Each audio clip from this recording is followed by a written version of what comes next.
श्रावण सोमवार की कथा के अनुसार अमरपुर नगर में एक धनी व्यापारी रहता था।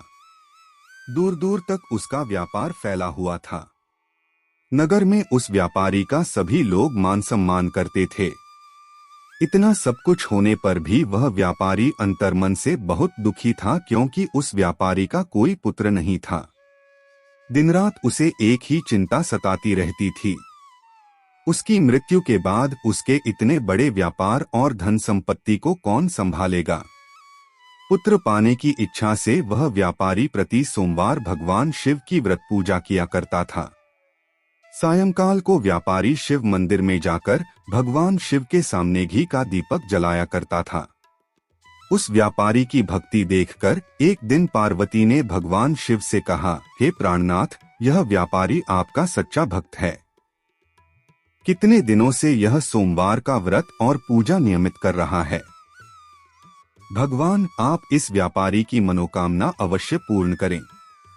भगवान शिव ने मुस्कुराते हुए कहा, हे पार्वती, इस संसार में सबको उसके कर्म के अनुसार फल की प्राप्ति होती है। प्राणी जैसा कर्म करते हैं, उन्हें वैसा ही फल प्राप्त होता है। इसके बावजूद पार्वती जी नहीं मानी। उन्होंने आग्रह करते हुए कहा, नहीं प्राणनाथ, आपको इस व्यापारी की इच्छा पूरी करनी ही पड़ेगी। यह आपका अनन्य भक्त है। प्रति सोमवार आपका विधिवत व्रत रखता है और पूजा अर्चना के बाद आपको भोग लगाकर एक समय भोजन ग्रहण करता है। आपको इसे पुत्र प्राप्ति का वरदान देना ही होगा। पार्वती का इतना आग्रह देखकर भगवान शिव ने कहा, तुम्हारे आग्रह पर मैं इस व्यापारी को पुत्र प्राप्ति का वरदान देता हूँ, लेकिन इसका पुत्र 16 वर्ष से अधिक जीवित नहीं रहेगा। उसी रात भगवान शिव ने स्वप्न में उस व्यापारी को दर्शन देकर उसे पुत्र प्राप्ति का वरदान दिया और उसके पुत्र के 16 वर्ष तक जीवित रहने की बात भी बताई। भगवान के वरदान से व्यापारी को खुशी तो हुई, लेकिन पुत्र की अल्पायु की चिंता ने उस खुशी को नष्ट कर दिया। व्यापारी पहले की तरह सोमवार का विधिवत व्रत करता रहा। कुछ महीने पश्चात उसके घर अति सुंदर पुत्र उत्पन्न हुआ। पुत्र जन्म से व्यापारी के घर में खुशियां भर गईं। बहुत धूमधाम से पुत्र जन्म का समारोह मनाया गया। व्यापारी को पुत्र जन्म की अधिक खुशी नहीं हुई, क्योंकि उसे पुत्र की अल्प आयु के रहस्य का पता था। यह रहस्य घर में किसी को नहीं मालूम था। विद्वान ब्राह्मणों ने उस पुत्र का नाम अमर रखा। जब अमर 12 वर्ष का हुआ तो शिक्षा के लिए उसे वाराणसी भेजने का निश्चय हुआ। व्यापारी ने अमर के मामा दीपचंद को बुलाया और कहा कि अमर को शिक्षा प्राप्त करने के लिए वाराणसी छोड़ आओ। अमर अपने मामा के साथ शिक्षा प्राप्त करने के लिए चल दिया। रास्ते में जहां भी अमर और दीपचंद रात्रि विश्राम के लिए ठहरते, वहीं यज्ञ करते और ब्राह्मणों को भोजन कराते थे। लंबी यात्रा के बाद अमर और दीपचंद एक नगर में पहुंचे। उस नगर के राजा की कन्या के विवाह की खुशी में पूरे नगर को सजाया गया था। निश्चित समय पर बारात आ गई, लेकिन वर का पिता अपने बेटे के एक आंख से काने होने के कारण बहुत चिंतित था। उसे इस बात का भय सता रहा था कि राजा को इस बात का पता चलने पर कहीं वह विवाह से इनकार न कर दें।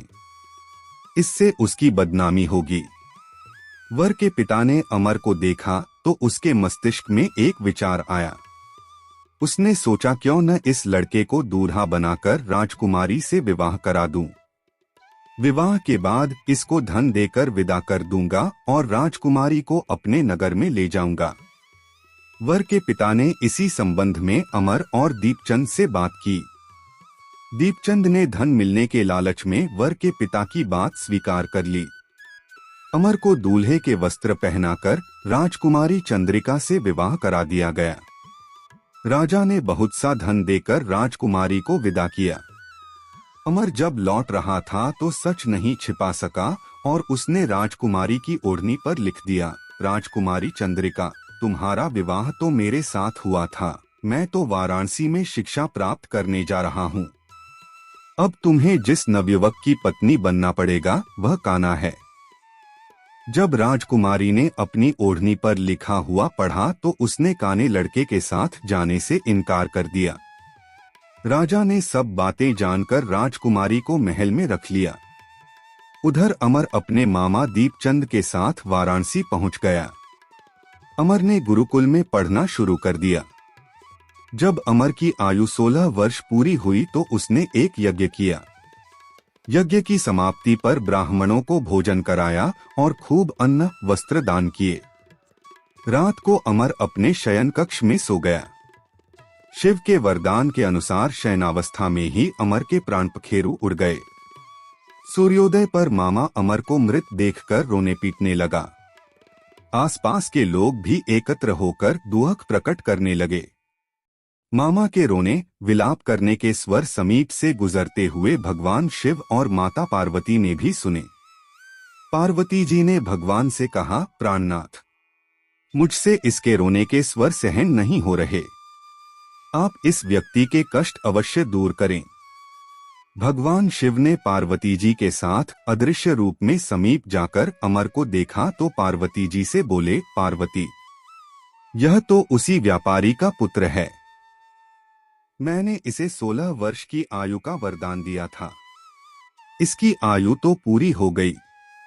पार्वती जी ने फिर भगवान शिव से निवेदन किया, हे प्राणनाथ, आप इस लड़के को जीवित करें, नहीं तो इसके माता पिता पुत्र की मृत्यु के कारण रो रो कर अपने प्राणों का त्याग कर देंगे। इस लड़के का पिता तो आपका परम भक्त है। वर्षों से सोमवार का व्रत करते हुए आपको भोग लगा रहा है। पार्वती के आग्रह करने पर भगवान शिव ने उस लड़के को जीवित होने का वरदान दिया और कुछ ही पल में वह जीवित होकर उठ बैठा। शिक्षा समाप्त करके अमर मामा के साथ अपने नगर की ओर चल दिया। दोनों चलते हुए उसी नगर में पहुंचे जहां अमर का विवाह हुआ था। उस नगर में भी अमर ने यज्ञ का आयोजन किया। समीप से गुजरते हुए नगर के राजा ने यज्ञ का आयोजन देखा। राजा ने अमर को तुरंत पहचान लिया। यज्ञ समाप्त होने पर राजा अमर और उसके मामा को महल में ले गया और कुछ दिन उन्हें महल में रखकर बहुत सा धन वस्त्र देकर राजकुमारी के साथ विदा किया। रास्ते में सुरक्षा के लिए राजा ने बहुत से सैनिकों को भी साथ भेजा।